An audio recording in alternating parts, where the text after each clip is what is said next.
الحمد لله الذي جعل الشمس والقمر بحسبان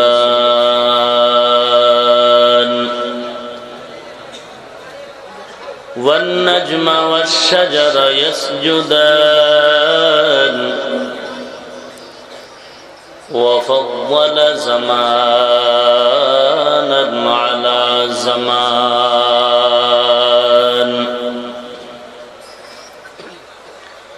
كما فضل مكانا على مكان وإنسانا على إنسان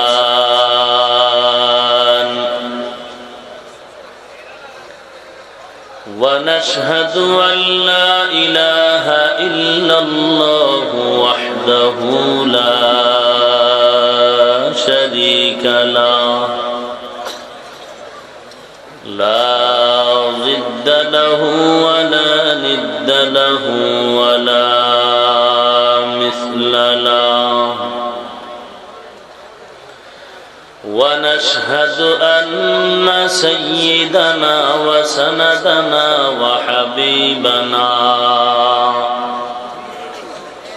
وحبيب ربنا وطبيبنا وطبيب قلوبنا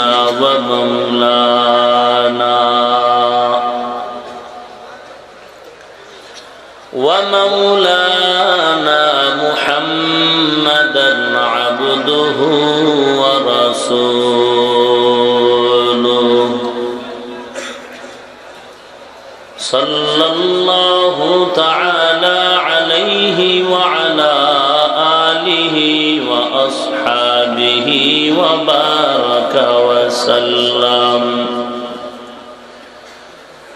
وبارك وسلم تسليما كثيرا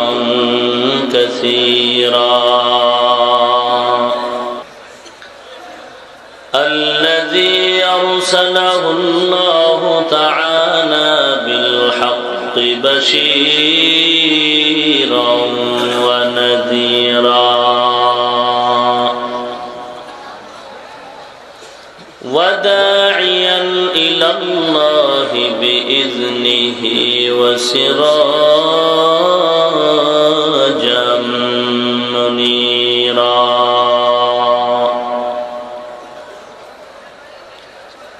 أما بعد فأعوذ بالله من الشيطان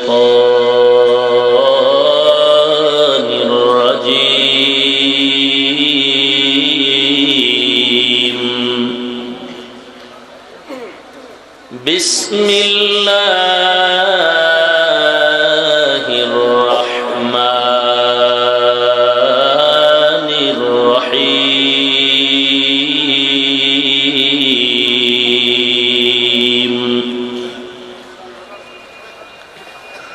وما أرسلناك إلا رحمة للعالمين وقال النبي صلى الله عليه وسلم كل أمتي يدخلون الجنة إلا من أبى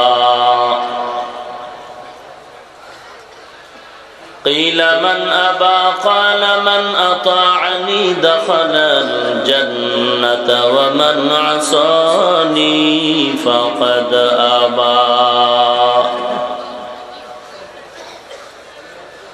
أو كما قال النبي عليه الصلاة والسلام صدق الله مولانا العظيم وصدق رسوله النبي الكريم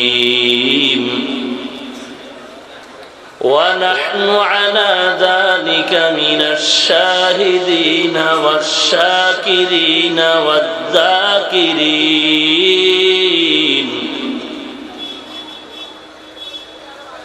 والحمد لله رب العالمين.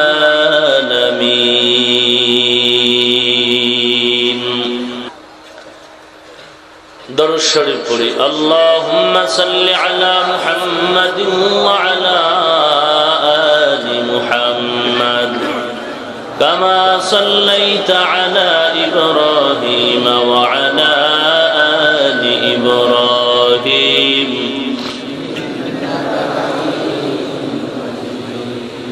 اللهم بارك على محمد وعلى آل محمد كما باركت على إبراهيم وعلى آل إبراهيم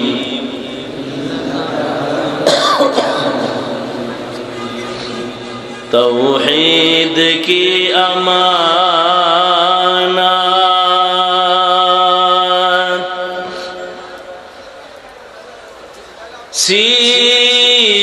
سینوں میں ہے ہمارا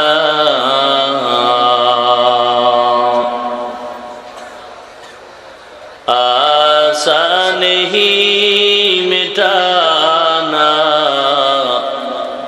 نام و نشان ہمارا بلغ العلا بکمالہ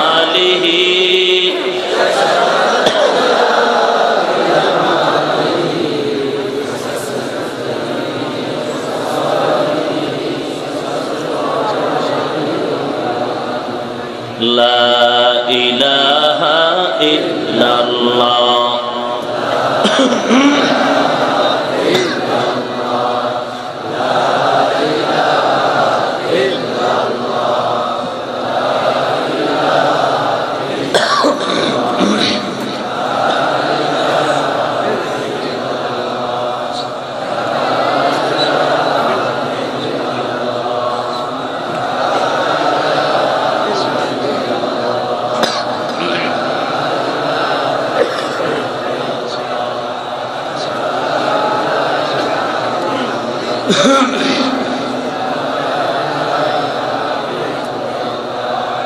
لا إله إلا الله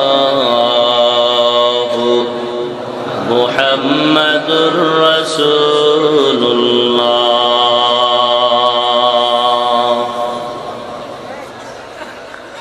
بذكر شهر چبینی در خروشست ولی داند دری معنا کے گوشاست نہ بلبل برغلش تسبیح خانیست کہ ہر کاری بتسبیحش زبانیست مومنہ ذکر خدا بسیار گو یاد او کن یاد او کن یاد او لا الہ الا اللہ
লা ইলাহা ইল্লাল্লাহু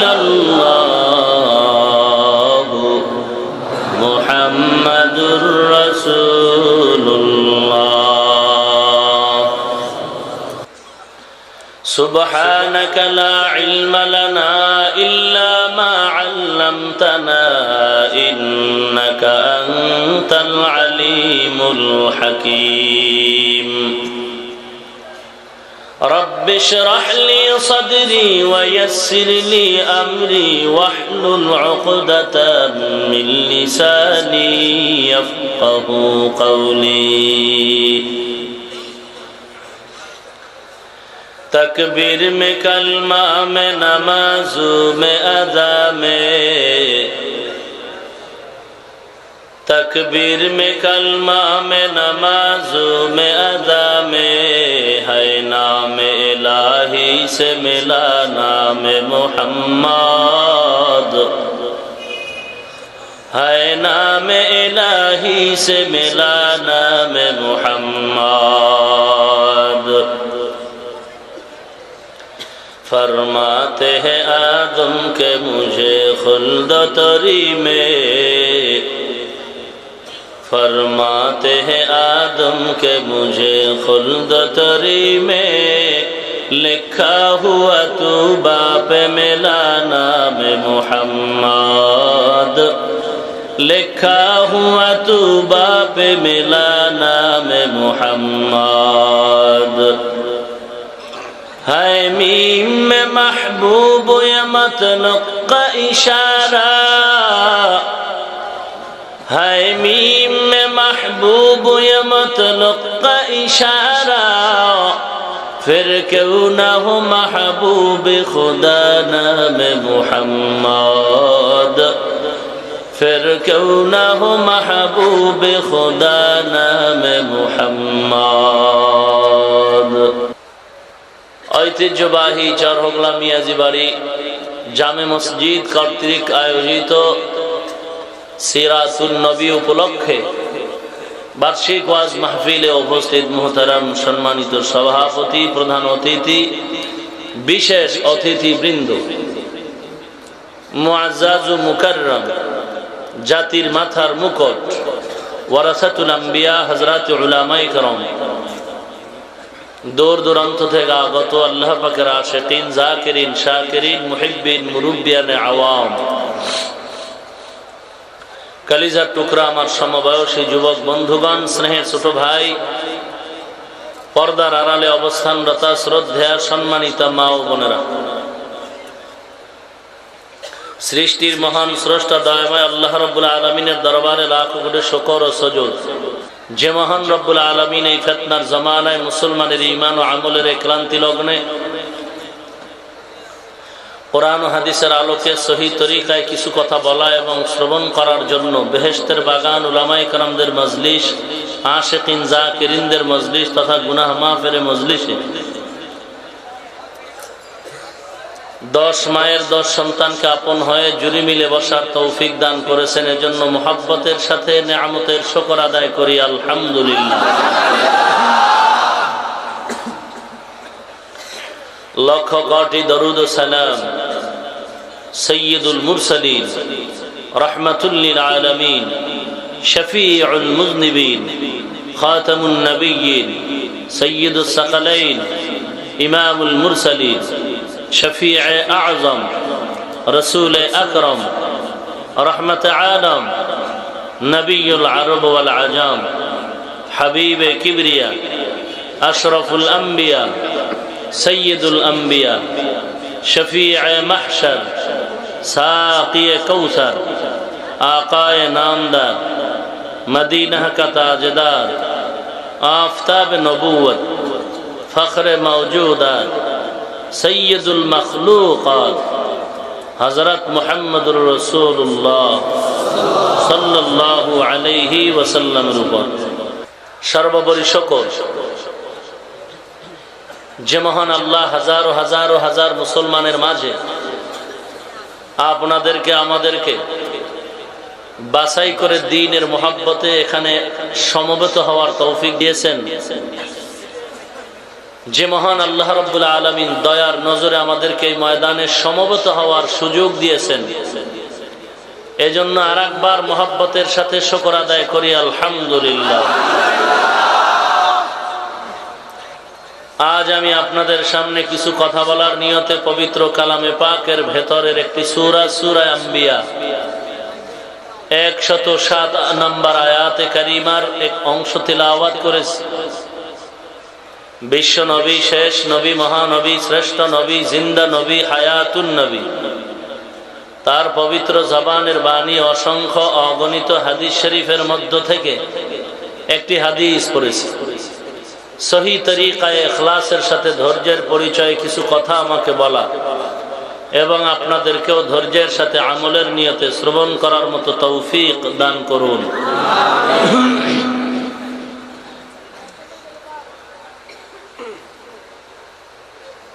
সিরাতুন নবী উপলক্ষে মাহফিল। সিরাতুন নবী শব্দটা আরবি, যার বাংলা অর্থ হলো আমাদের সুপরিচিত নবী সাল্লাল্লাহু আলাইহি ওয়াসাল্লামের জীবন আদর্শ, জীবন ইতিহাস।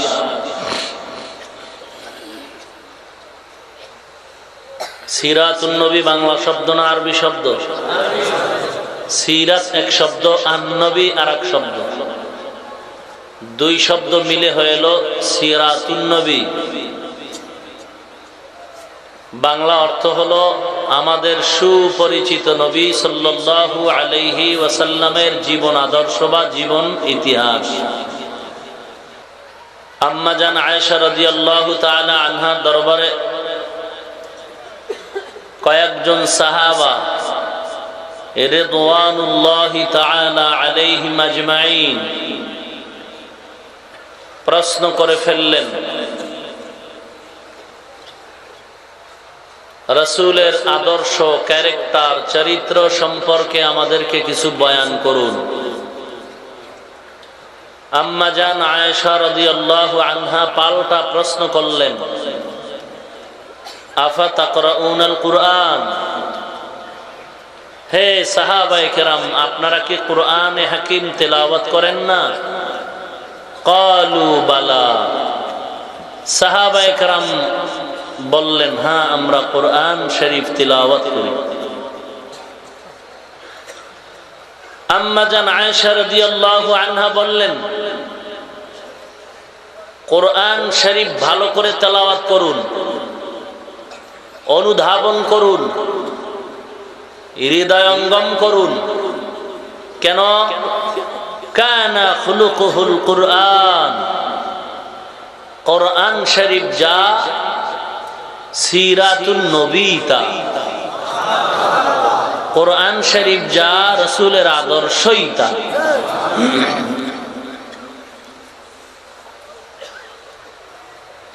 হাদিস কোরআন খুলো, এরপরে কথা বলো।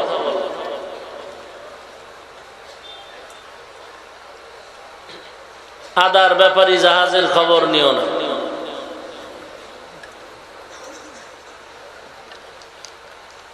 ডাক্তার সাহেব চেম্বারে বসে সাইনবোর্ড লাগাই দিলেন, FCPS MBBS first class, first. পেট ব্যথার রোগী গেছে গ্রাম থেকে,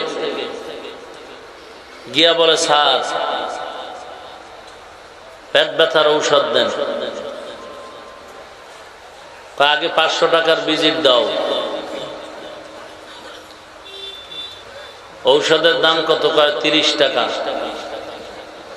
30 টাকার ঔষধ দিব, 500 টাকার ভিজিট দিয়া, ব্যাপার কি? এত ডিমান্ড কেন আপনার? বলে, মাথার চুল সব শেষ করে ফেলছি, লেখাপড়া করতে করতে, ঘুম নাই, খানা নাই, বাবার টাকা পয়সা জমি বিক্রি করে বিদেশ গিয়ে লেখাপড়া করে সার্টিফিকেট নিয়ে, ডিগ্রি নিয়ে এখন সাইনবোর্ড দিয়ে বসছি। লেখাপড়ার দাম আছে, সময়ের দাম আছে, ঘুমের দাম আছে, অতএব কলমের খোসার দাম 500। মাথাটা গরম করে কয়, ডাক্তারের গুল্লি মারি, আমি নিজেই ঔষধ বিক্রি করবো কালকে থেকে। গ্রাম্য লোক রাগে বাজারে গিয়া লাইব্রেরি থেকে কয়, ডাক্তারি একটা বই দাও, বাংলা ব্যাখ্যা বা ইংলিশ বই কিনে না কয়েকদিন এটাকে পড়লো, পড়ে টরে দেখে হ্যাঁ মাথা ব্যথার ঔষধ এইটা, ঘাড় ব্যথার ঔষধ এই, পেট ব্যথার ঔষধ এই, একেবারে মোটামুটি সাইজ করে টরে এবার একটা পর্দা টানাইছে। আসো আমিও ডাক্তার হয়ে পড়ছি, আমার কোনো ভিজিট টিজিট নাই, খালি ঔষধের টাকাটা দিলেই হবে, আসো। এবার বৈশা যখন কলম নিয়ে খোসা মারবে এমন সময় পেট ব্যথার রোগী কয় স্যার, স্যার পরে কয় সমস্যা কি এইটা কয়, স্যার হইতে সময় লাগে। পেট ব্যথার ঔষধ দেন, কয় বই খুলছে, খুলে দেখে 30 টাকার একটা সিরাপের নাম লেখা আছে, বোতলের লিকুইড সিরাপ যদি সেবন করে পেট ব্যথা শেষ। তাড়াতাড়ি এই 30 টাকার সিরাপ ল, ওখানে লেখা নাই যে কয় কাক করে খাইব। এই সিরাপ নিয়ে বাড়ি যাবি, কোনো পিসমি চাবি না, বাড়ি যায় বিবিরে কবি বিছানাটা আগে টাইট করতে, বিছানায় বসে দিব্যি আরামে পেট ভরে ভাত খাবি, খাওয়ার পরে চোখ বন্ধ করে সিরাপে বোতলে যা আছে সব টান মাইরা সাইজ করে লাগবে, এরপরে চোখ বন্ধ অবস্থায় বালিশ হয়ে যাবি, খোদায় কবুল করলে জনমের মতো মরবি, নাইলে বাঁচবি। আগে বাড়ি যা, এখানে কোনো চিল্লা চিল্লি করিস না, এখানে মরলে ভেজাল আছে। বলুন তো, লোকটা বই পড়ে যে ঔষধ দিল, রোগী ঔষধ সেবন করলে অ্যাকশন হবে নাকি রিয়াকশন হবে? এই মিয়া, বই পড়ে পড়ে যদি ডাক্তার হওয়া যাইতো, 12 বছর 20 বছর 25 বছর মাথার ঘাম পায়ে ফেলে বাবার টাকা খরচ করে ঘুম হারাম করে বিদেশ গিয়ে লেখাপড়া করার কোনো প্রয়োজন হতো না। বাংলা ইংরেজির ব্যাখ্যা গ্রন্থ কোরআন শরীফের ব্যাখ্যা পড়ে, বাংলা বুখারী পড়ে যদি মুফতি হওয়া যাইতো, 20 বছর 30 বছর 15 বছর ডাউলের পানি আর দেওবন্দের আটা রুটি খেয়ে কোরআন হাদিস রিসার্চ করে মুফতি হওয়ার কোনো প্রয়োজন হতো না। বাংলা বুখারী আর ইংলিশ মিডিয়ামের কোরআন তাফসীর আর উর্দু তাফসীর পড়ে তুমি মুফাসসির সেজেছো, তুমি মুসলমানের হিরো হয়ে গেছো, আর বলো আল্লাহকে ঈশ্বর বলে ডাকা যায়। হিন্দুদের গীতা আল্লাহর কিতাব। আদার ব্যাপারী জাহাজের খবর নিও না। মসজিদে ইমামতি করার জন্য শর্ত আছে, মুক্তাদি হওয়ার জন্য কোনো শর্ত নাই। মুক্তাদি যে কেউ হতে পারে, ইমাম যে কেউ হতে পারে না। ইসলামের গুণগান লেকচার, কোরআন বা দ্বীনের লেকচারার যে কেউ হতে পারে, কিন্তু ফতুয়া দেওয়ার অধিকার সবার হতে পারে না। তুমি ডাক্তার সাহেব, ইংলিশ ভালো পড়েছো, গবেষণা করেছো, এখন তুমি ইসলামের লেকচারার হয়ে গেছো। ইসলামের লেকচার দাও, মজার মজার বয়ান করো, হাজার হাজার হিন্দু খ্রিস্টান বিতর্কের অনুষ্ঠানে মাথা নত করে কালেমা পড়ে, ওয়েলকাম। তুমি ইসলামের গুণগান গাও, কোনো বাধা নাই, কিন্তু পণ্ডিতি করে ফতুয়া দিতে যেও না। ইসলামের গুণগান সবাই গাওয়ার অধিকার আছে, ফতুয়া দেওয়ার অধিকার সবার নাই। আদার ব্যাপারী জাহাজের খবর নিও না। আমাদের দেশে তার ধার্মিকতার দাবানলে কিছু পণ্ডিত সাহেবরা বাংলা বুখারী আর ইংলিশ বা উর্দু বা বাংলা কোরআনের তরজমা পড়ে মুফাসসির হয়, মুফতি হয়, গবেষক হয়, বুদ্ধিজীবী হয়, আর বলে আমরাও ইসলামের জ্ঞানে কম নয়, মাইক লাগায় দিলে কম পারি না। লাকুম দীনুকুম ওয়ালিয়া দীন, বুখারীর হাদিস।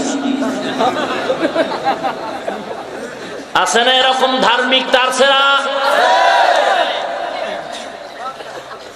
আল্লাহ আমাদের হেদায়েত দান করুন। আরো জোরে বলেন আমিন।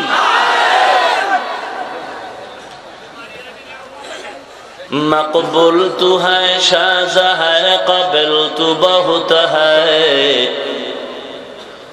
मकबूल तू है शाहजहां क़ाबिल तू बहुत है आईना के मानिंदे तू नहीं दिल तू बहुत है आईना के मानिंदे तू नहीं दिल तू बहुत है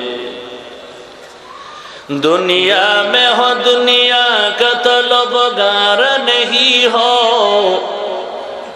दुनिया में हो दुनिया का तलबगार नहीं हो बाजार से गुजर हो खरीदार नहीं हो बाजार से गुजर हो खरीदार नहीं हो সিরাতুন নবী আরবি শব্দ যার অর্থ হলো জীবন ইতিহাস জীবন আদর্শ আম্মা জান আয়েশা রাদিয়াল্লাহু তাআলা আনহা দরবারে সাহাবায়ে কেরাম প্রশ্ন করলেন হে আম্মা জান রাসূলের আদর্শের বয়ান করেন আম্মা জান আয়েশা বললেন আফাতাকরাউনাল কুরআন আপনারা কি কোরআন তেলাওয়াত করেন না ক্বালু বালা সাহাবায়ে কেরাম বললেন হ্যাঁ আমরা কোরআন শরীফ তেলাওয়াত করি আম্মা জান আয়েশা রাদিয়াল্লাহু আনহা বললেন ভালো করে কোরআন অনুধাবন করো কোরআন পড়ো কোরআন পড়ো কেন পড়বা বলে কানা খুলুকুল কুরআন কোরআন শরীফ যা পয়গম্বরের আদর্শটাই তা কোরআন শরীফ নবীর আদর্শ আর নবীর আদর্শের আরবি হলো সিরাতুন নবী যদি কোনো মুসলমান মূর্খতাবশত হিংসার দাবানলে নিমজ্জিত হয়ে বলে আমরা মিলাদুন নবী কায়েম করব সিরাতুন নবীর আগুন জ্বালায় দিব লাথি মারব সিরাতুন নবী কোনো বাপ দাদার শব্দ না সিরাতুন নবী হলো মায়ার নবী রহমাতুল লিল আলামিনের শানের শব্দ যদি সিরাতুন নবীর লাথি মারো অর্থের দিকে তাকাও সিরাতুন নবী অর্থ হলো আমাদের সুপরিচিত নবীজির জীবন ইতিহাস জীবন আদর্শই মানে কোরআন লাথি মারছো কই গেল কই টের পাওনি লাথি মারলা কোথায় লাগলো কোথায় টের পাওনি মুসলমান আর আমরা কোন গালাগালির পক্ষে না আমরা মিলাদুন নবীও মানি সিরাতুন নবীও মানি মিলাদুন নবী শব্দের অর্থ হলো আমাদের সুপরিচিত নবীর জন্ম মোবারক আমরা রাসূলের জন্ম মোবারককেও মানি আমরা নবীজির আদর্শও মানি মানার ভিতরে ব্যবধান মিলাদুন নবীর যত ঘটনা যত কিছু আমরা বলবো এর দ্বারা মানুষের তৃপ্তি হবে সওয়াব হবে নফলের সমান সওয়াব কিন্তু সিরাতুন নবী বা কোরআনের আদর্শ আল্লাহর নবীর জিন্দেগীর আদর্শ নামাজ রোজা পর্দা হজ যাকাত এগুলো নফল না এগুলো শুধু আলোচনা করলে হবে না এগুলো কায়েম করা বাস্তবায়ন করা আমল করা হলো ফরজে আইন আমরা দোনোটাই মানি নফল আর ফরজ আমরা কাউকে হিংসা করব না কাকে হিংসা করব তুমিও তো নবীর উম্মত তুমিও তো মুসলমান একই বাবার কয়েক সন্তান মাঝে মাঝে ঝগড়া হয়নি ঝগড়া হলে কি বাপ পরিচয় বন্ধ করে দেয় কথা বলেন না না স্বামী আর স্ত্রী ঘরে থাকে মাঝে মাঝে ঝগড়া হয় ঝগড়া হলে কি স্বামী আর স্ত্রী রাগ কইরা ঘর ভাঙিয়া চুইরা দুইটা আলাদা করে ফেলে নাকি না রে মুসলমান না স্বামী আর স্ত্রী মাঝে মাঝে ঝগড়া হবে এর দ্বারা ঘর ভাঙা যাবে না বরং ভেতরে গিয়ে আপোষে আবার সমাধান করে নাও মুসলমান তুমিও নবীর উম্মত আমিও পয়গম্বরের উম্মত তোমার মাঝে আমার মাঝে একটু মাসআলা নিয়ে দ্বন্দ্ব মাঝে মাঝে হতে পারে কিন্তু এই অবস্থায় আমরা ঘর ভেঙে আমরা বেঈমানদের সাথে তাল মিলাইয়া আমরা এক মুমিন আর এক মুমিনকে গালাগালি করতে পারবো না এর দ্বারা বেঈমানরা বড় খুশি হয় আমগো মুসলমান নবীর উম্মত হইয়া এক জায়গায় থাকবো ঝগড়া করে বেঈমানকে সুযোগ দেওয়া যাবে না আল্লাহ পাক কোরআনে সূরা বনী ইসরাঈলে বলেন কুল্লি ইবাদি ইয়াকুলুল্লাতী হিয়া আহসান ইন্নাশ শাইতানা ইয়ানযাগু বাইনাহুম ইন্নাশ শাইতানা কানা লিল ইনসানি আদুওয়াম মুবিনা।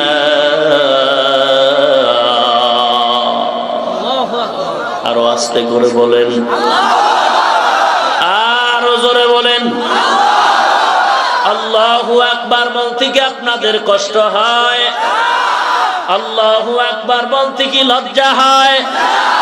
এ আল্লাহর গোলাম, আল্লাহর দেওয়া নিয়ামত ভোগ করতেছো, আল্লাহু আকবার বলতে পারো না রে, নিমুখ হারাম। আল্লাহু আকবার বলতে কয় মিনিট লাগে? আধা মিনিট না, 2-3 সেকেন্ডের আল্লাহু আকবার ধ্বনিটার পাওয়ার কত জানো গো? আল্লাহু আকবার ধ্বনিটা মুসলমান জবানে উচ্চারণ করা মাত্র এমন কোন বেঈমান নাই, এমন কোন নাস্তিকের বাচ্চা নাস্তিক নাই যে মুসলমানের চোখে দিয়ে তাকায় কথা বলবে।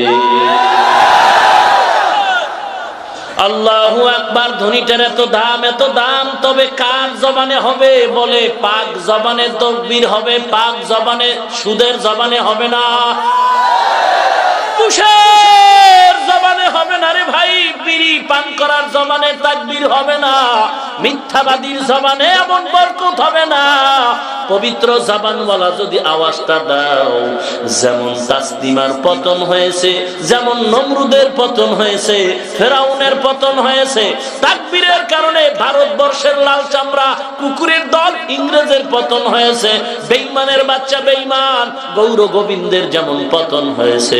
শুধু লতিফ না, এই বাংলার জমিনে আরো কিছু ঘুমন্ত নাস্তিকের বাচ্চারা আছে, সবগুলোর একটা সেকেন্ডে পবিত্র জবানের তাকবীর যদি দাও, হালাল খানার তাকবীর দাও, সমস্ত নাস্তিকে জমিন থেকে পালাতে বাধ্য হবে। এমন পালাবে ওদের লাশটা পর্যন্ত জমিনে পাওয়া যাবে না। ঠিক কিনা বলো? মুসলমানি বুয়াদ বারদান নেহাদান এনানে খুদ বদসতে খাজাদান গর্ব সুরত আদমি ইনসাবুদে আহমদ বু জাহলো হামক সাবুদে আদমিরা আদমিয়ত লাজিম মস্তউদরা গরবুনা বশুদ জমাত। রাসূলের আদর্শওয়ালা জবাব আওয়াজ দাও।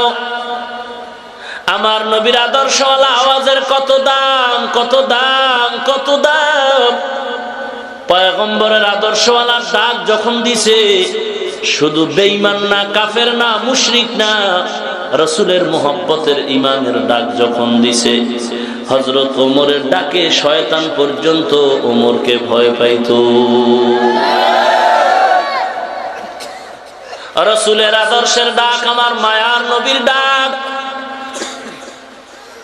রাসূলের আদর্শওয়ালা ডাক। তুমি চিল্লাইতেছো তাকবীর দিয়া, নবীর জন্য জীবন দিতে চাই। কি দুঃখ গো, নবীর জন্য জীবন দিতে চাও তো নবীর আদর্শের দাড়ি রাখতে কেন চাও না? নবীর জন্য জীবন দিতে চায়, নবীর আদর্শের টুপি পরতে চায় না। নবীর জন্য জীবন দিতে চায়, নবীর আদর্শের লম্বা জামা পরতে চায় না। মুসলমান এগো যত তাকবীর দাও, এই তাকবীরের দ্বারা দুনিয়ার ক্ষমতার চেয়ার পাইতে পারো, আমার নবীর মোহব্বতে তুমি রহমতের ছায়া পাইবা না। আজীব কথা। আহলে হাদিস নামের আহলে খাবিস আর সমাজ দখল করে ফেলতেছে। কথায় আবু হানিফারে গালি দে। এরা গরোয়া বৈঠকে যখন বসে, গোপন বৈঠকে রিপোর্ট পেশ করে, এই আহলে হাদিস কে কতটুকু সওয়াবের কাম করছো? কয় উত্তরবঙ্গের ভিতরে 10টা হানাফিরে আমরা মুসলমান বানাইছি। তার মানে আবু হানিফার মাযহাব মানে যারা, তারা মুসলমান না। রিপোর্ট দেয় 10 জন হানাফিরে মুসলমান বানাইছি। এরা কেউ আহলে হাদিস না আহলে খাবিস? আহলে হাদিস যদি দাবি করে তো আবু হানিফা করতে পারে, ইমাম শাফি করতে পারেন, কারণ তারা তো হাদিস কোরআনের বাহিরে চলেন নাই। মাসআলা বের করেছেন, মানুষের সমস্যার সমাধান বের করেছেন, কোরআন হাদিস রিসার্চ করে বারবার সুন্দরভাবে বের করেছেন। সহিহ হাদিসে আমার নবী বলেন, কোরআনের মধ্যে যেই সমস্যার সমাধান নাই হাদিসের মধ্যেও নাই। ও নবীর উম্মত, এই বিধানগুলো মুজতাহিদ ইমামগণ কোরআন হাদিসের অনুকূলে একটা সমাধান বের করবেন। সমাধান বের করতে গিয়া যদি এক একজনের মত এক একটা হয়, প্রত্যেকটা মতের মধ্যে সওয়াব আছে, কোনোটায় কোনো গুনাহ নাই। প্রত্যেকটা মতের মধ্যে সওয়াব আছে, কোনো গুনাহ নাই। অতএব আবু হানিফারে কেন গালি দাও? কয় হাদিস জানে না। আবু হানিফা হাদিস না জানলে কি মুসনাদে আবু হানিফা লেখেন, বিশাল হাদিসের কিতাব। ইমাম শাফি হাদিস জানেন না, ইমাম শাফি হাদিস না জানলে কি হাদিসের কিতাব লিখেছেন, বিশাল বড় কিতাব। ইমাম মালিক হাদিস জানেন না, তাহলে মুয়াত্তা নামের হাদিসের বিশাল কিতাব কেমনে লিখেছেন? আহমদ বিন হাম্বল হাদিস না জানলে মাসনাদ নামের হাদিসের কিতাব কিভাবে লিখলেন?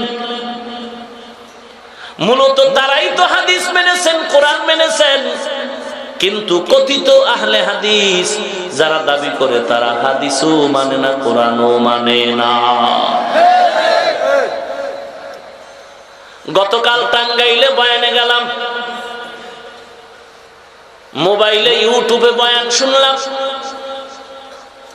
এরা বলে মুরব্বি পছন্দ করি না, মুরব্বি নাই, কোরআন মানো, হাদিস মানো, মুরব্বি লাগবে না।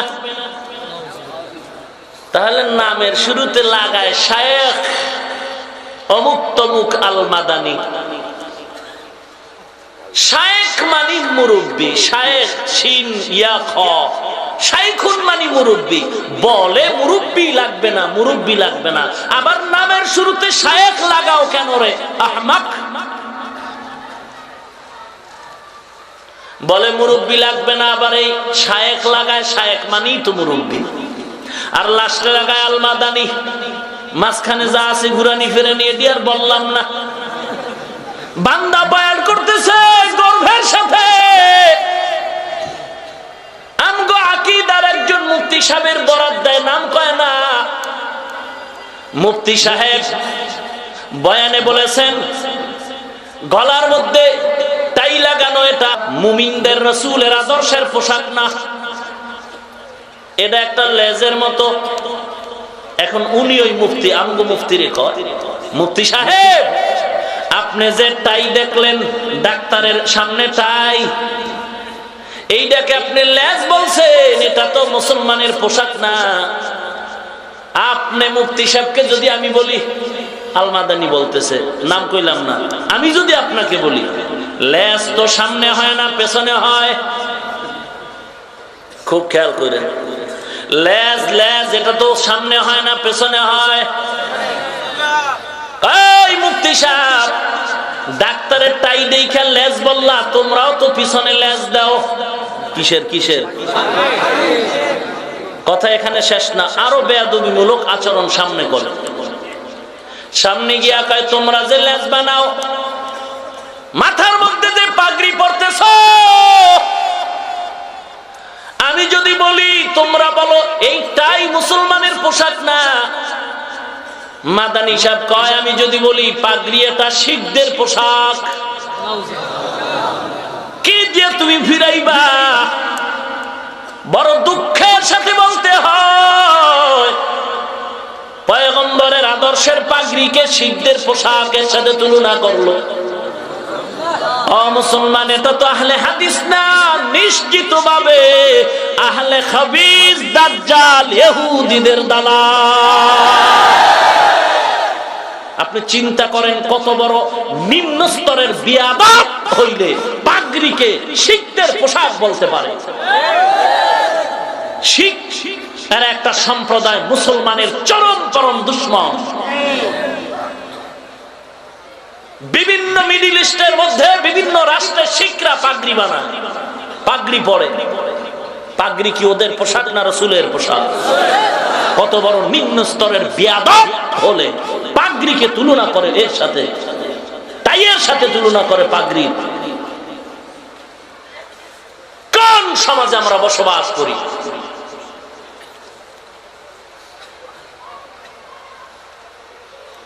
ফেসবুক খুললে, ইউটিউব খুললে 2-4 মিনিটের বয়ান। ইউটিউব খুলে দেখলাম বাংলায় লেখা আছে ভিডিও বয়ান। আমগো দেশের ভণ্ড হুজুরগো কিছু বয়ান শুনো, না শুনলে মিস করবা। টিক দিলাম, বয়ান শুরু হইলো। প্রথম 3 মিনিট হাটহাজারীর হুজুরের, অলিপুরি সাহেব। আমার জামালপুরের বয়ান, মানসুর হাল্লাজের বয়ান করছি, ওইটা ভিতরে ঢুকাই দিছি। বাংলায় লেখা ভণ্ড হুজুরগো বয়ান শুনো। এর মধ্যে প্রথম হাটহাজারীর হুজুরের বয়ান, অলিপুরি সাহেবের বয়ান, আমার বয়ান, খালেদ সাইফুল্লাহ আইয়ুবীর বয়ান, চরমনার বিশ্ব হুজুরের বয়ান। এইভাবে প্রায় 13, 9, 10, 12 জনার বয়ান শুনলাম। এবার বুঝেন কোন সমাজে আমরা বসবাস করতেছি। হায় হায়, আল্লাহ আমাদের হেদায়েত দান করুন। 7 বছর আগে আল্লাহর খাঁটি গোলাম মানসুর আনাল হক বলেছিলেন মাআরিফে মাসনবীর মধ্যে। আল্লামা জালালউদ্দিন রুমি রহমাতুল্লাহ আলাইহি ঘটনা লিখেছেন। মানসুর হাল্লাজ বলেছেন আনাল হক। এইটা দিয়ে এখন তারা ফতোয়া দেয় মানসুর কাফের। আর এই ঘটনাটা জালালউদ্দিন রুমি লেখছে, আবার এর বাংলা লেখছে চরমনার পীর ও ভণ্ড কাফের। ও মুসলমান, বুখারী শরীফে হাদিসে কুদসি আল্লাহ বলেন, মান আদালি ওয়ালিয়ান ফাকাদ আযানতুহু বিল হারব। পয়গম্বর উম্মতকে জানায় দেন, আমার ওলিদের সাথে যারা দুশমনি করে, বেয়াদবি করে, আমি আল্লাহ তার সাথে যুদ্ধ করার জন্য প্রস্তুত হয়ে গেলাম। তুমি মানসুর আনাল হক কইছে মানে আমি খোদাইতে কাফের হয়ে গেছে। মুসলিম শরীফের কত মজার হাদিস। আল্লাহওয়ালাদের প্রত্যেকটা কথা ইলহামি কথা, কোন না কোন সূরাতের দলিল পাওয়া যায়। এই সমস্ত বাতিলরা থাইকে আমগো অনেক ফায়দা হইতেছে, উপকার হচ্ছে। শয়তান না থাকলে কি আর আমরা গুনাহ করতাম? গুনাহ না করলে কি আর তওবা করতাম আর কান্নাকাটি করতাম? শয়তান আমগো গুনাহ করায় আল্লাহর নিকটে নিয়ে যাইতেছে। এ সমস্ত খবিস ইসলামের নামে বন্ধুর বেশে দুশমনরা আমাদের এলেম তাজা করতেছে। জন মানসুর হাল্লাজকে হারাম কাফের বলল, আমরা এবার দলিল তালাশ করলাম যে আনাল হক বলল কাফের হয়ে গেল। এইবার হাদিস থেকে খুললাম, দেখি মুসলিম শরীফের হাদিস। আল্লাহর পাক নবীকে মজার বাণী শোনায় আল্লাহ বলেন, হে পয়গম্বর, এক বান্দা তওবা করেছে, তার উপরে আমি আল্লাহ বড্ড খুশি। ওই ব্যক্তির থেকে বেশি খুশি যেই ব্যক্তি চেটিয়াল ময়দানে উট নিয়ে যায়। উট নিয়ে যখন সামনে আগায়, ময়দানে গিয়া তার উট হারায় গেল। উটের পিঠে ছিল খানা। বান্দা উট তালাশ করে নিরাশায় একটা গাছের নিচে ঘুমায় গেল। ঘুমের থেকে হঠাৎ করে তাকায় দেখে হারানো উট তার সামনে দাঁড়ায় গেছে। ও নবী, এই লোকটা কেমন খুশি। আল্লাহ গো, এই লোকটার খুশির কোনো সীমানা নাই। শুনেন, এই লোকটা কেমন খুশি। খুশি হইয়া একটা চিৎকার মেরে বলতেছে, আল্লাহুম্মা আনতা আবদি ওয়া আনা রাব্বুক। আল্লাহ গো, তুই আমার গোলাম, আমি তোর আল্লাহ। আল্লাহুম্মা আনতা আবদি ওয়া আনা রাব্বুক। আয় আল্লাহ, আমি তোমার আল্লাহ, তুমি আমার গোলাম, তুমি আমার বান্দা, আমি তোমার আল্লাহ। ও নবী, লোকটা খুশির ঠেলায় কয়ে লাইছে আমি বেজার না, বেজার না। খুশির কারণে বলেছে আমি আল্লাহ, তুমি আমার গোলাম, আমি আল্লাহ তাকে মাফ করে দিলাম। লা ইউআখিযুকুমুল্লাহু বিল্লাগবি ফি আইমানিকুম। কি মজার কথা আল্লাহ বলেন, লা ইউআখিযুকুমুল্লাহু বিল্লাগবি ফি আইমানিকুম। বান্দা আল্লাহর মহব্বতে নিমজ্জিত হইয়া ইমানটারে মজবুত করে যদি বান্দা অতিরঞ্জিত কোনো কথা আবেগে বলেও ফেলে আল্লাহর মহব্বতে, এতে কোনো দোষ নাই, দোষ নাই। এজন্য আল্লাহর দরবারে বান্দাকে পাকড়াও করা হবে না। এখন কত হাদিস শরীফ, মুসলিম শরীফের হাদিস, বান্দা বলছে আল্লাহুম্মা আনতা আবদি ওয়া আনা রাব্বুক, ও খোদা তুই মোর বান্দা, আমি তোর আল্লাহ। কাফের হয়ে গেছে, ফতুয়া দে, এ আহলে খবিস ফতুয়া দে। মানসুর বলেছে আনাল হক, আনাল হক। কোরআন শরীফের আয়াত, লা ইউআখিযুকুমুল্লাহু বিল্লাগবি ফি আইমানিকুম, আয়াতের ব্যাখ্যা পর। ও নবীর উম্মত, হিংসা ছেড়ে দাও। আজ আমরা পরস্পরে দ্বন্দ্ব করার কারণে বেঈমানরা সব আমাদের মাথার উপরে নুন রেখে মাস্তানি করার সাহস পেয়েছে। না হয় দেশটা তো মুসলমানের দেশ। আমি ভারত থেকে 6 দিনে 6 মাসের ভিসা নিয়ে বেড়াইবার জন্য আসি নাই। আমি এ দেশের সন্তান, আমি মুসলমান। এ দেশটাও মুসলমানের দেশ। অতএব দেশটা মুসলমানের দেশ, আল্লাহওয়ালাদের দেশ, কোরআনওয়ালাদের দেশ। আমিও মুসলমান সন্তান। আমার দ্বারা দেশের কোনো ক্ষতি হয় নাই, আমার দ্বারা সরকারের সম্পদ চুরি হয় নাই, আমার নামে কোনো দুর্নীতির মামলা নাই, আমার নামে কোনো ডাকাত চোরের মামলা নাই, আমার নামে রাস্তার টাকা কম চুরির মামলা নাই। আমি নিরেট মুসলমান। অতএব দুর্নীতি যাদের দ্বারা হয়, যারা সরকারের টাকা চুরি করে সরকারের চোখে আঙ্গুল দেয়, মুচকি হাসে, যারা দেশের ক্ষতি করলো 1 বার 2 বার 3 বার না 4 বার না 5 বার, বাংলার জমিনটারে কলঙ্ক করে দুর্নীতিতে চ্যাম্পিয়ন বানাইলো, এ সমস্ত সরকারের দুশমন। এরা দেশের দুশমন, মানবতার দুশমন। ওরা এই দেশের নাগরিক হিসেবে কথা বলার যতটুকু স্বাধীনতা পাবে, আমি আদর্শ মুসলমান, এদেশের মুসলমান নাগরিক হিসাবে আমার কোনো দোষ নাই। আমি এদেশের দুশমন না। ওই সমস্ত কলঙ্কযুক্ত দুশমনদের থেকে আমি আদর্শের মুসলমান 95 গুণ বেশি কথা বলার অধিকার পাবো। এই নবীর উম্মত, আমার দ্বারা দেশের ক্ষতি হয় না, আমার দ্বারা সরকারের ক্ষতি হয় না। বরং আশা করতে পারি আমি গুনাহগারের দ্বারা কিছু মানুষ এদেশের সম্পদ। ও আজকে জানুয়ারির কত 16, 31শে ডিসেম্বর আসরের নামাজের ঠিক আগ মুহূর্তে আমার মোবাইলে কল বাজলো। রিসিভ করে কানে লাগাইলাম, সালামু আলাইকুম। ওয়া আলাইকুমুস সালাম। কে বলছেন ভাইজান? বলে হুজুর আমি এক যুবক। কোথা থেকে বলছেন? বলে ঢাকার মিরপুর ক্যান্টনমেন্ট থেকে। বললাম কি করেন? আর্মির চাকরি করি। মিথ্যা যদি বলি ঘুমের ঘরে বোবা হয়ে যাব। আমি আর্মির চাকরি করি হুজুর। কি ব্যাপার? বলে হুজুর আমি আপনাকে মহব্বত করি, আপনার বয়ান শুনে শুনে আমি দাড়িটা লম্বা করে ফেলেছি। এখন আর্মির চাকরির মধ্যে বড় চাপ, বড় চাপ, বড় চাপ। অর্ডার দেওয়া হয় বারবার আমার দাড়ি কাটার জন্য। আমি মাসআলা জানতে চাই আপনার থেকে, কি করব? তবে হুজুর আপনি মাসআলা বলার আগে আমি একটা ফাইনাল অ্যানসার আমগো অফিসারদের দিয়ে দিছি। আর বলছি ও স্যার, যদি সহ্য করতে না পারেন আমার চাকরিটা কাইটা দেন, কাইটা দেন। তারপর রাসূলের দাড়ি কাটা যাবে না, কাটা যাবে না। কিসের মুসলমান হয়েছে রে মুমিন? এই সন্তান তো কোনোদিন কোনোদিন সরকারের সম্পদ চুরি করবে না, চুরি করবে না। যারা তাবলীগের ছোঁয়া পাইয়া মাথায় পাগড়ি উঠাইছে, দাড়িটারে লম্বা করছে, এরকম র্যাব আর্মি বিচারপতি উকিল ব্যারিস্টার অভাব নাই।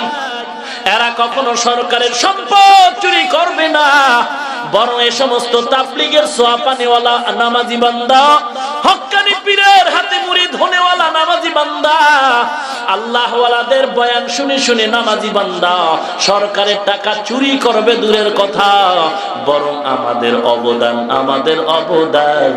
আলহামদুলিল্লাহ, আমাদের এই বয়ান আর খেদমতের দ্বারা এ সমস্ত মানুষগুলো সরকারের কোটি কোটি টাকা হেফাজত করে।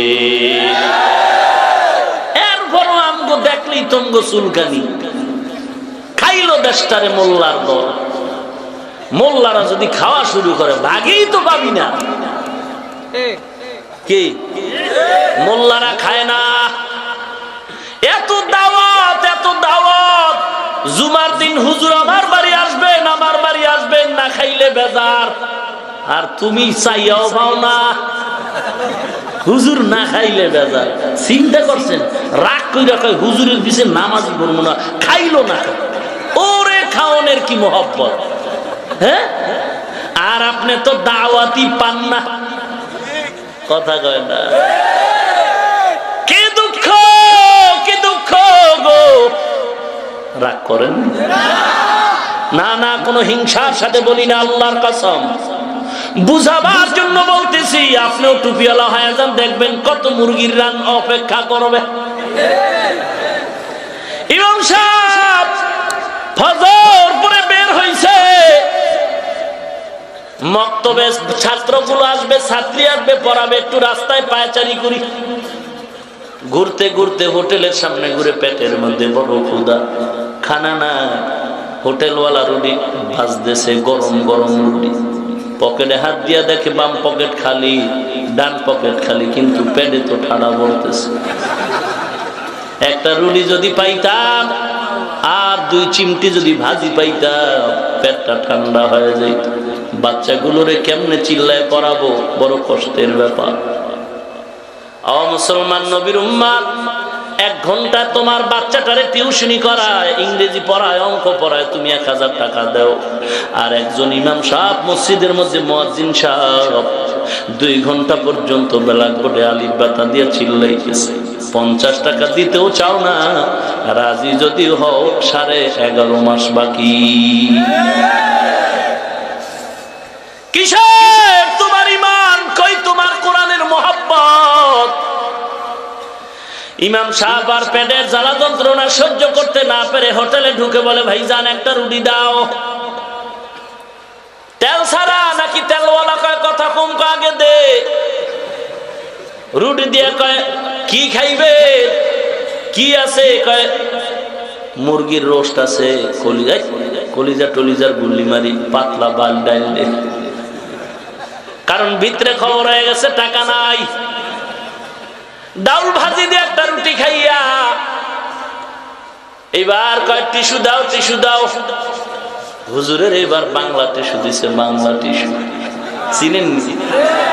বাংলা টিস্যু দিয়া হুজুর মুখটারে মুছতেছে। বাংলা পেপারের টিস্যু দিয়া যদি মুখ মুছে পানিওয়ালা, এই পেপারের কালি সব চেহারায় লাগে। ঠোঁট গুলো যেন কেমন কালো কালো হয়, মিসমিস করে। ইমাম সাহেব চিন্তা পড়ে গেছে, টিস্যু দিয়ে মুছতেছে, উঠে না। বিল কেমনে দে, কেমনে বলি আমার বিল নাই? হোটেলওয়ালা হুজুরের ভালো করে চিনে না। আল্লাহর কি কুদরত! হঠাৎ করে হোটেলের গেট দিয়ে ঢুকে সভাপতি। হুজুরের দেখা সালাম আলাইকুম। কম টম বুঝি না, বেশি খাও। হুজুর খাইছেন নি? এই চিনো না? কি খাইছে? কয় রুটি আর ভাজি। কান কোন ফাড়া এলাম তাড়াতাড়ি, তুন্দল রুটি মার, পেট বইরা খাওয়া। হুজুরে কষ্ট দিস না, বরদোয়া নিস না, তাড়াতাড়ি তুন্দল রুটি দে, নান রুটি দে। আর কি আছে? কলিজা। কয় দে, দামি কলিজা দে। পরাটা দে, এবার হুজুর কয় তেল ছাড়া দিবি।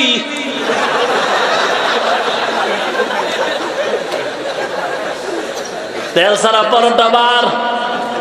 এবার হুজুর কলিজা দিয়ে খাইতেছে। মুন্সি মোল্লা হাফেজ কারি এক রাত্রে খায় ৩-৪ বারি। কি মজার খাওয়ান। খাওয়ার পরে খায় হোটেলওয়ালা বসুন্ধরার ১ নাম্বার টিস্যু দাও। হ্যাঁ বসুন্ধরার দাই দিবি। এবার সভাপতি কানে কানে কয় হুজুর আরো খাইবেন কি? আর কিছু লাগবে না। চা কফি ফাও পাইলে আর ২ থেকে চা খেয়ে লাভ আছে, কফি দাও। হুজুর এবার কফিটা নাকি মজা কইরা খাইয়া পেটটাকে ভাসাইয়া শুকর আদায় করে, খোদা গো আমারে খাওয়াইছে, কারণ এটার ভিতরে গজব, এটা খাইতে পারে না, ডায়াবেটিস। ডাক্তারের হুকুমে ফজরের আগে রাস্তা হাঁটতেছে। ডাক্তার কইছে জনমের মতো ঘুমাইস না, রাস্তায় ফজরের আগে রাস্তায় হাঁটবি। এমন শীতের কুয়াশা, কিচ্ছু দেখা যায় না, কিছুই দেখা যায় না। বান্দা ডাক্তারের হুকুমে রাস্তায় দৌড়ায়, ডায়াবেটিস এই জন্য দৌড়ায়। প্রেসার দৌড়াচ্ছে বান্দা, রাস্তায় হাঁটতেছে, কিছু কপাল পোড়া দেখা যায়। ডাক্তারের হুকুম মেনে ফজরের আগে রাস্তায় হাঁটে, কত বড় বেহায়ানি মুখ হারাম। ফজরের নামাজ পড়তে বান্দা মসজিদে যায় না। ইমাম সাহেব খায়ালয়ে সভাপতি দোয়া করেন যাই।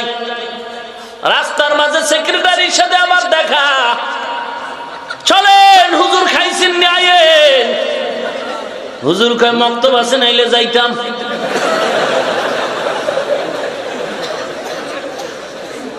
কাল খাম জানগে, কাল খাম।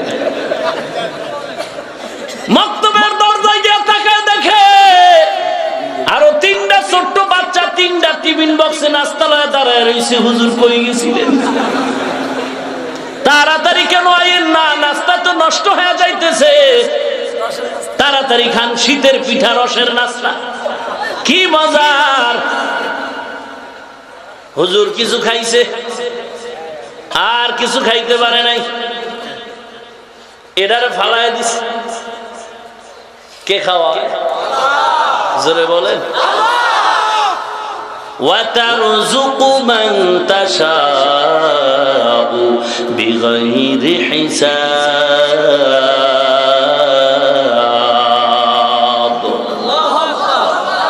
আর জোরে বলেন। ভাইরা আমার, আল্লাহর নবীর আদর্শের কত দাম, কত দাম, কত দাম। আমিও তো 2 হাত 2 পাওয়ালা একটা মানুষ, লতিফ তো 2 পাও 2 হাতওয়ালা মানুষ। তারে সবাই জুতা দেওয়ার জন্য দৌড়াইতেছে, আর আমাকে স্বাগতম দেওয়ার জন্য মানুষ পাগল পারা হয়ে গেছে। কারণ আমার মধ্যে কি আছে? কি আছে? কিছু নাই। আমার মাথায় আছে টুপি, আমার গালে আছে দাড়ি, আমার গায়ে আছে লম্বা জামা। এগুলো আমার না, আমার না, এগুলো সব হলো নবীর আদর্শ। রাসূলের আদর্শ এত মজার, এত সুন্দর, এত সম্মানের। এই আদর্শ যারা গ্রহণ করে তারাও দুনিয়াতে হয় বড় সম্মানী। وَمَا أَرْسَلْنَاكَ إِلَّا رَحْمَةً لِلْعَالَمِينَ।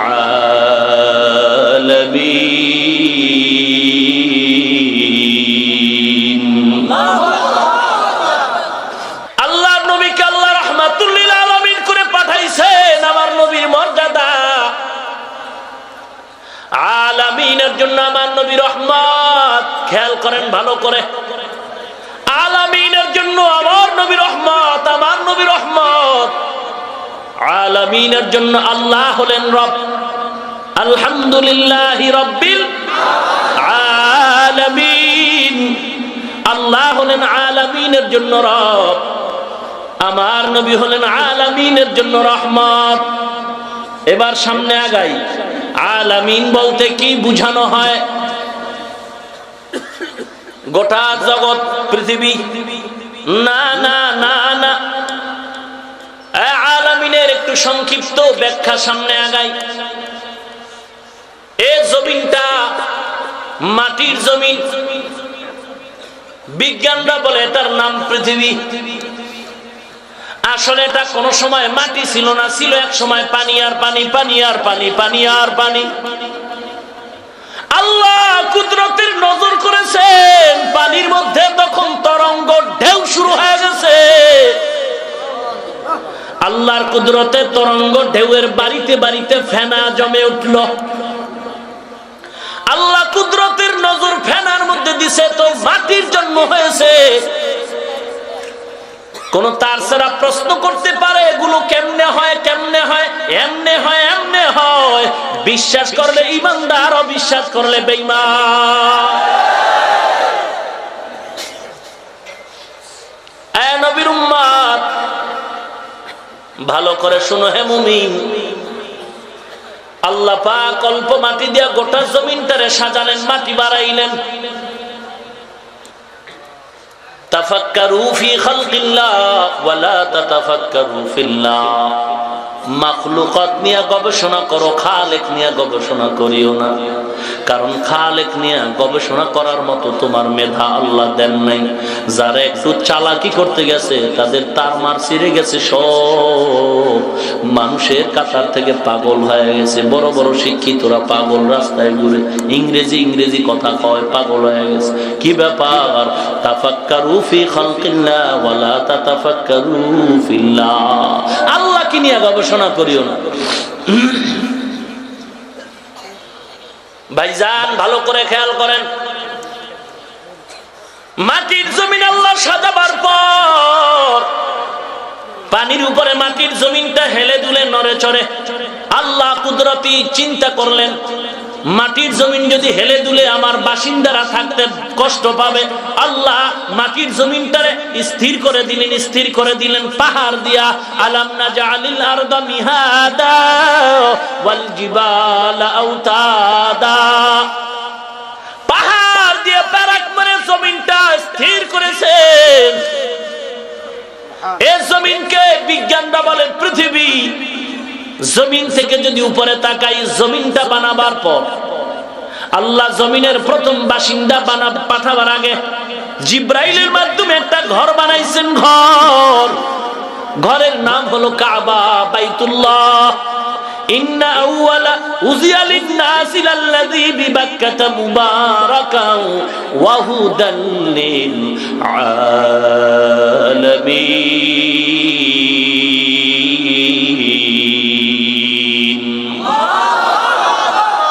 বোবা রইছেন, বোবা। আল্লাহু আকবার বললে ঈমান কমে না বাড়ে? হ্যাঁ,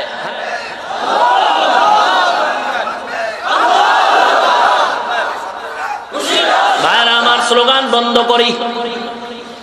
কিসের স্লোগান দিতেছ? এক সময় তো এই দেশে মুসলমানের সংখ্যা কিছু কম ছিল। সেই সময় মুসলমানের আওয়াজে নাস্তিক, বেঈমান, তাসলিমা আরো কত নাস্তিকের পতন হয়েছে। আর এখন তো নামাজির সংখ্যা কম না, নামাজির সংখ্যা কম না, মুসলমানের সংখ্যা কম না। কিন্তু আমাদের সমাজে এখন নাস্তিকতার বেড়াজাল এত বেড়েছে, আমরা স্লোগান দিয়া কেন পারলাম না সাকসেস হইতে, সফল হতে কেন পারি নাই? আমরা দাবি করি আশিকে রাসূল, কিন্তু ভেতরে রাসূলের আদর্শ এখনো পরিপূর্ণ ঢুকাতে পারি নাই। ওই যে নবীর জন্য জীবন দিতে চায়, নামাজ পড়তে চায় না, পর্দা করতে চায় না, হালাল খেতে চায় না, দাড়ি রাখতে চায় না, সুন্নতি পোশাক পরতে চায় না, ফতুয়াবাজি করে, বিড়ি টানে, গাঁজা টানে, সুদ খায়, ঘুষ খায়। আসেনি আপনাদের দেশেই রোগী সুদ খায়, আছে নাকি? মাশাআল্লাহ। ভাইরা আমার, খাও, ভালো করে খাও। যদি ফিরতে না চাও তবে অনুরোধ, কম খেও না, কম খেও না। মনের মতো খায় মর, যেন কোনো আফসোস না থাকে। তবে ফলাফলটা শুই না লো। সুদের খাতায় নাম লেখাইয়া বান্দা 100 বার হজ করবা, আল্লাহর কসম কোরআন সাক্ষী একবারের হজও কবুল হবে না রে হাজী সাহেব। হাজী সাহেব টাকার গরমে হাজী হয়ে গেছে, 2 বেয়াই হজ করে আইছে, বাংলার জমিনে ঘুরতেছে, মাথার মধ্যে সাদা রুমাল আর কালো বেরি লাগায় ঘুরতেছে, কেউ হাজী কয় না। মাথা গরম হয়ে গেছে, লম্বা বড় দামি প্যাকেজ দিয়া হজ করলাম, কেন আমার এলাকার মানুষ হাজী কয় না? মাথা গরম। কি হইল হজ কইরা, কি হইল? বেয়াইরে মোবাইল কইরা কয়, বেয়াই 2 জনে হজ করলাম, ডাবল প্যাকেজ 4 লাখ 5 লাখ টাকা দিয়ে, কিন্তু দুঃখ হয় আমি যে ফরিদগঞ্জ বাজার এলাকায় ঘুরি, কেউ আমারে হাজী কয় না। হ্যাঁ বেয়াই কি করি? তোমার থেকে দুঃখ তো আমার বড়রা। কি দুঃখ? কয় আমার বউ আমারে হাজী কয় না। কি করা যায়? কয় দুজনে একটু পরামর্শ করি, কি করা যায়? 2 হাজী বৈশা পরামর্শে বসলো। এইবার পরামর্শের সিদ্ধান্ত নিল তাড়াতাড়ি বাজারে যাও। তুমি বাজারের আগে গিয়া একটু দাঁড়ায় যাবা, আমি গিয়া দোকানে আগে বয়া তোমারে ডাকবো, হাজী সাহেব, হাজী সাহেব, হাজী সাহেব, চা খাও। এরপরে আমি যখন ডাকবো তুমি যাইবা, তুমি আবার বলবা, হাজী সাহেব ওয়েট করো, আসতেছি আসতেছি। আমার নিম্ন চাপ শুরু হয়ে গেছে। এই হলো হজের অবস্থা। সুদের খাতায় নাম লেখাইয়া 10 তলার মসজিদ আর মাদ্রাসা করলে আল্লাহর কোরআন সাক্ষী মানুষের উপকার হবে বটে, কিন্তু তোমার আমলনামায় বিন্দু থেকে বিন্দু সওয়াব হবে না। সুদের টাকায় নাম লেখাইয়া বছরে বছরে 10 লাখ টাকা যাকাত দিলে মানুষের উপকার হবে, তোমার কোনো সওয়াব হবে না। তওবা না করে যদি মরিয়া যাও, আল্লাহ কোরআনে বলেছেন চিরস্থায়ী জাহান্নামী। কয় হুজুরেরা ফাঁকি দেয়, না না, বাংলা কোরআন পড়ো, সূরা বাকারা 275 নম্বর আয়াত। দেখো আমার আল্লাহ সুদখোরদেরকে কেমন মজার মজার বার দিছে। বাংলা কোরআন পড়ো না, কোরআন শরীফ আছে না বাংলায়? তাফসিরে মাআরিফুল কোরআন, তাফসিরে নূরুল কোরআন, তাফসিরে আনোয়ারুল কোরআন। আল্লাহ আমাদের হেদায়েত দান করেন। এ যুবক, জীবনে সুদ খাইলাম না, ঘুষ খাইলাম না, মিথ্যা বললাম না, দাড়ি কাটলাম না, বেপরদায় চললাম না, হারাম খাইলাম না, টুপি মাথায় দিলাম, লম্বা জামা পরলাম, দাড়ি রাখলাম, মাদ্রাসায় পড়লাম, যদিও চাকরি নাই, সার্টিফিকেট নাই, কারণ কওমিয়া মাদ্রাসায় পড়লে কোনো চাকরি দেয় না, সার্টিফিকেট দেয় না। বলো রে বাবা, না খায় এত মরি নাই, মরি নাই। আল্লাহর হাজার শুকর, আল্লাহ এত সম্মান দান করেছেন, দুনিয়ার কোন কোটিপতি এমপি মন্ত্রী মহোদয়ের চেয়ারে বসলেও এত সম্মান শান্তি পাবো না। সম্মান দেওয়ার মালিক কে? وَتُعِزُّ مَن تَشَاءُ وَتُذِلُّ مَن تَشَاءُ بِيَدِكَ الْخَيْرُ إِنَّكَ عَلَى كُلِّ شَيْءٍ قَدِيرٌ। এই কালামে জিন্দা কোরআনে হাকিম, হিকমতে উলায়া জালসত কদিম, জামিউল ইলমি ফিল কোরআনে হাকিম, তাকাসার আনহু আফহামুর রিজালি, বখা কোরআন কালামুল্লাহ বসানো, কদিমাস্তি কদিমাস্তি নইনো। সবাই পড়েন, ওয়ামা আরসালনাকা ইল্লা রাহমাতাল লিল আলামিন।